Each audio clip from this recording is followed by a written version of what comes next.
day everyone, I am Britz, Karl, your first year student nurse of the Davao Doctors College, and I am from BSN 111B of Group 7. So I am here to perform the assessment of thorax return demonstration. Prior to the conduct of the procedure, I would first do the first three steps of the pre-introductory phase, which are I would first check the patient's I would check and review my patient's medical records if there are any. This is in order to know my patient's previous and present health record, and I would also check my the patient's medical record or chart if there are any doctor's order written. And after that, I would be checking and determining the type of assessment needed to be done with my patient. So as stated here, my patient would receive an assessment of the thorax. So in this assessment, I would be doing the IPPA method, which is the inspection, palpation, percussion, and auscultation. So I would be inspecting my patient, and I would be touching and listening to different body parts of my patient during this assessment. So, as I have known and determined the type of assessment, I will now check and prepare the equipments needed. This is in order to save time and energy. So, I will be needing a stethoscope, a centimeter ruler, marker, and gloves if it is needed. So after those previous two steps, I can now proceed with the proper hand hygiene. Of course, I would be doing the proper hand washing, and I would done gloving if needed. This is to deter the spread of microorganisms from the healthcare worker to the patient and vice versa.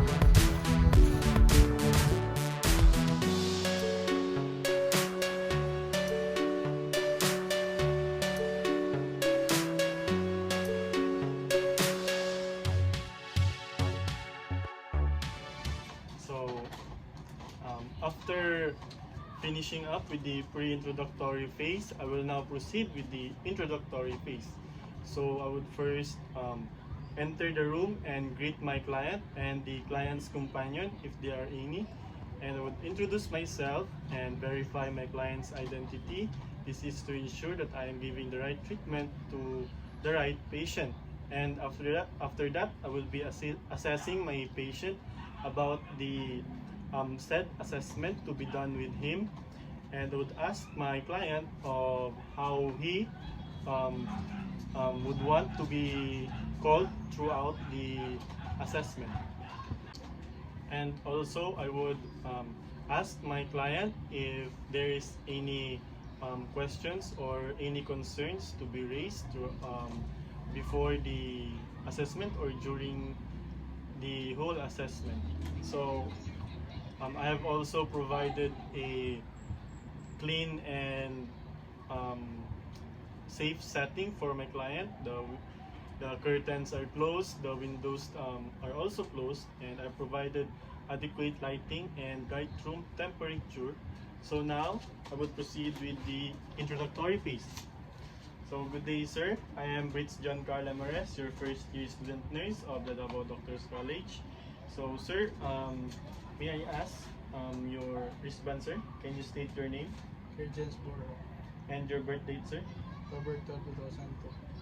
So sir, what would you like me to call you throughout the whole assessment?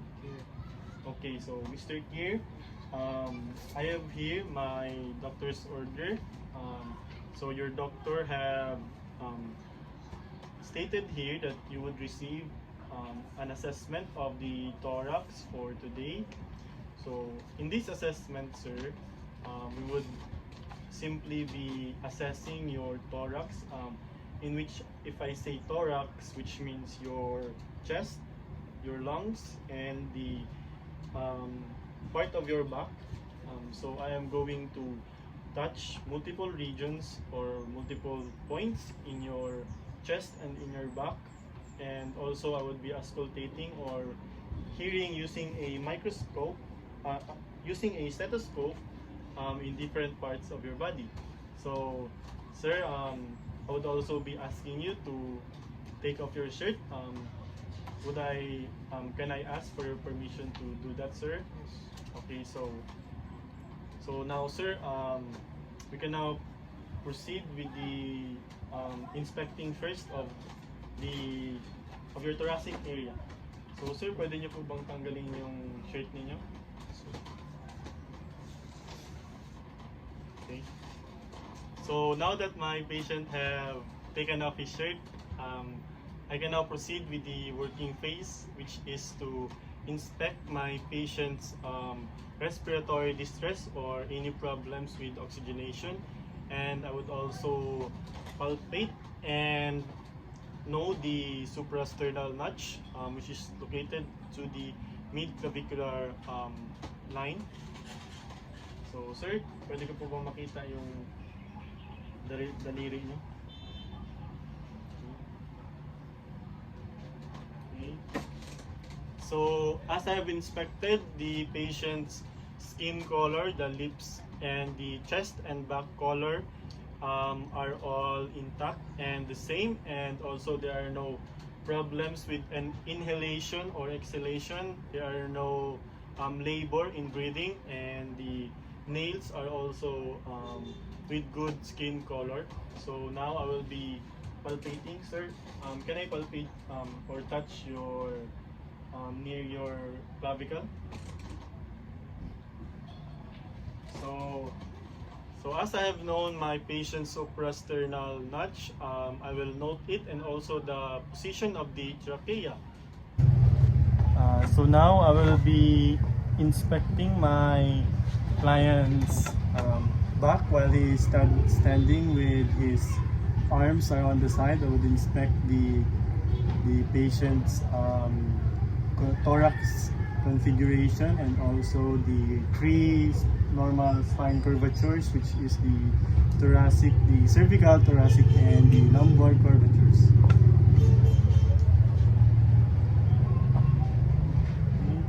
Sir, pwede po kayong mag-bend forward jump? Okay. Sir? Sir, pwede yung umupo po kayo?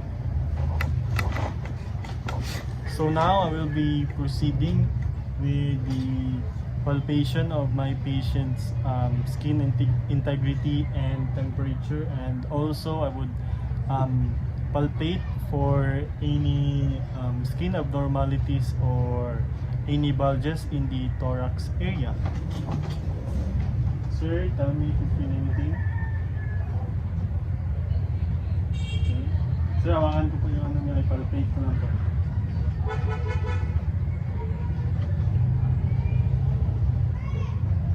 Okay.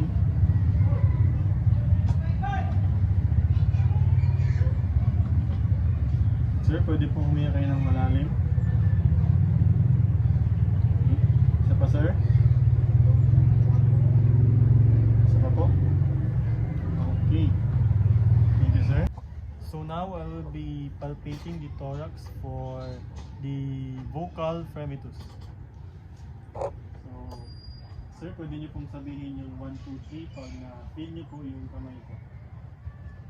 1, 2, 3. 1, 2, 3. 1, 2, 3. 1, 2, 3. 1, 2, 3. 1, 2, 3. 1, 2, 3. Okay, sir, thank you. So now I will be percussing the patient's posterior thorax. Sir, can you cross your hands over your shoulders? And can you bend your head forward? Okay. So sir, hawakan ko po yung kamay tapos i-percuss ko po, ha? Okay.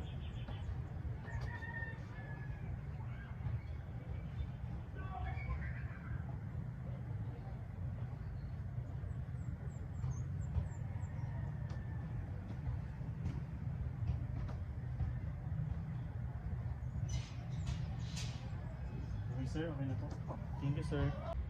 So I will now measure the diaphragmatic excursion, and after that I will be marking the inspiration and inhalation in order to know the dullness of the inhalation and expiration, and also I would measure the distance between the inhalation and expiration level of dullness. So sir, mamarkahan ko po yung points ng inhalation and exhalations ninyo. So sir, can you bend your ano sir? Sabi na po yung lens. Can you inhale and hold it in, sir? Okay, hold lang sir ha. Okay. Exhale sir. Hold it in, sir.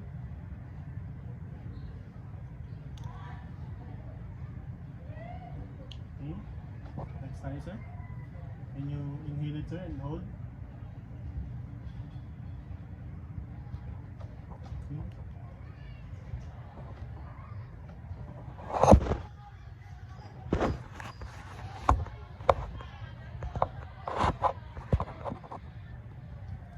Okay, can you exhale, sir, and hold?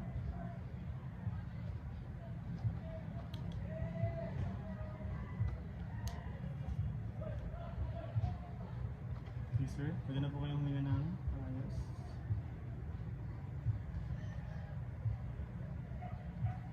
So now I will be auscultating for my patient's breath sounds, and also I will be proceeding with my assessing the patient's voice sounds.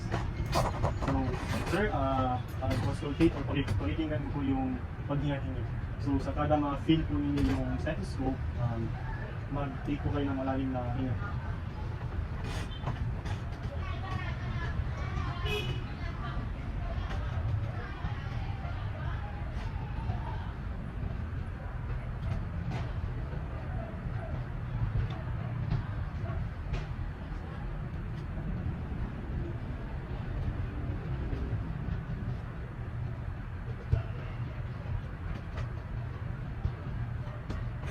Okay, sir. Ngayon naman po, ang gagawin natin ay bronchology. So sir, ang gagawin naman po natin ngayon ay bronchophony. So sa kada lapat po ng mic ng stethoscope sa inyo, pwede niyo pong sabihin 99. 99.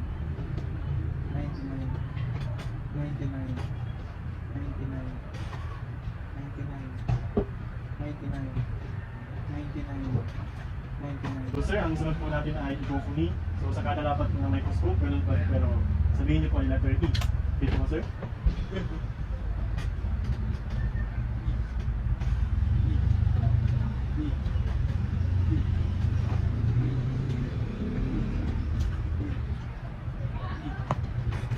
Okay sir, thank you. So now I will be listing and documenting all the observed findings. So sir, ang next po natin ay Mr. Victorino Coy. Sa kada lapat po ng stethoscope, pag-isabi po ang 1, 2, 3, 1, 2, 3, 1, 2, 3. Isang 1, 2, 3 lang po sir. Salita tayo sir.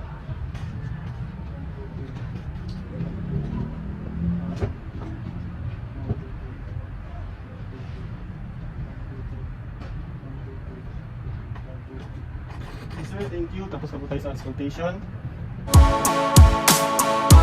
So now I will be assessing the anterior thorax, and I will inspect, palpate, and percuss and auscultate the anterior thorax. Sir, pwede po kayong umiga muna. Sir, can you inhale and exhale continuously?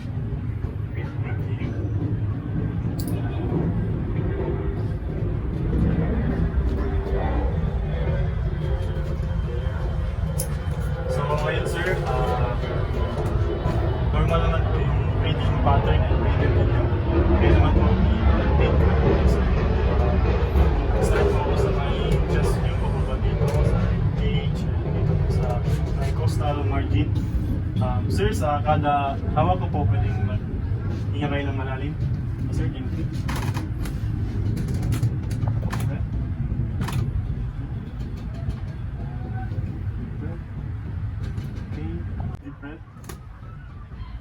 Sir. Okay, breath. Okay, one final deep breath, sir.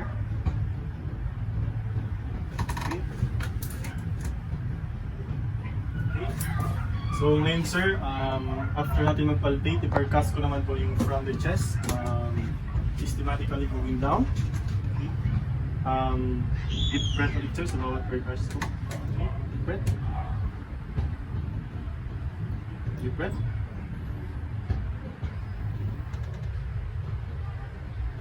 Okay, deep breath.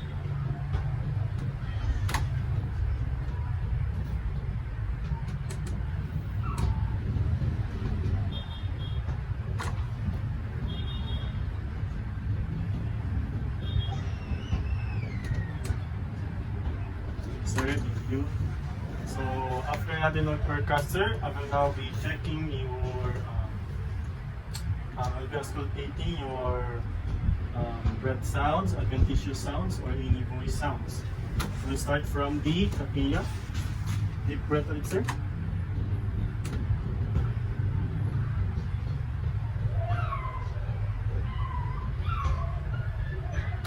Okay, thank you.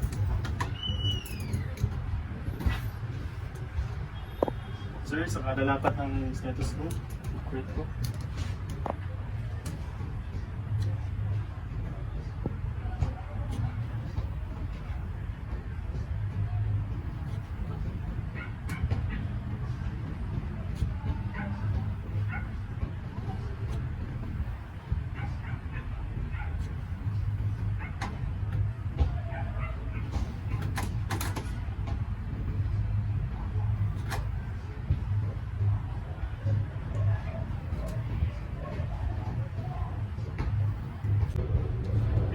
So sir, ngayon po, pwede po tayo maghinga gamit yung bibig natin, deep breaths ulit. Kada dapat mo ng step. 1, 2, 3.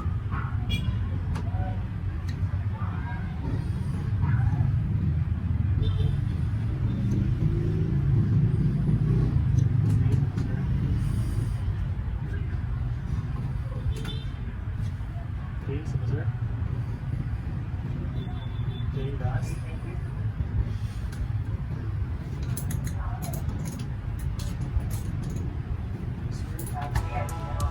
Sir. So now that we have finished on the posterior and anterior thorax, sir, we will now proceed with the reporting of findings and documentations. So overall sa inyo pong breathing pattern, okay naman po. In terms of your spinal column, it is straight and it is vertically aligned. And also have noticed in your skin that it is intact. Your skin temperature is uniform. And there are no tenderness or masses found within your thorax. And the breathing pattern is quiet and the rhythm is effortless. So, yun lang sir. Overall po ninyong condition ay normal po lahat. Wala po tayong nakita ng abnormalities. Do you have any concerns or questions that you want to raise or here? Okay, so this would end our assessment. Thank you for your cooperation, Sir Keith. So, after explaining my client with the procedure and the reporting of findings of the assessment, I can now proceed with the aftercare of the equipments and would also do proper hand washing and hand hygiene in order to prevent and to deter the spread of microorganisms. So that is all for my return demonstration of the assessment of thorax. Thank you.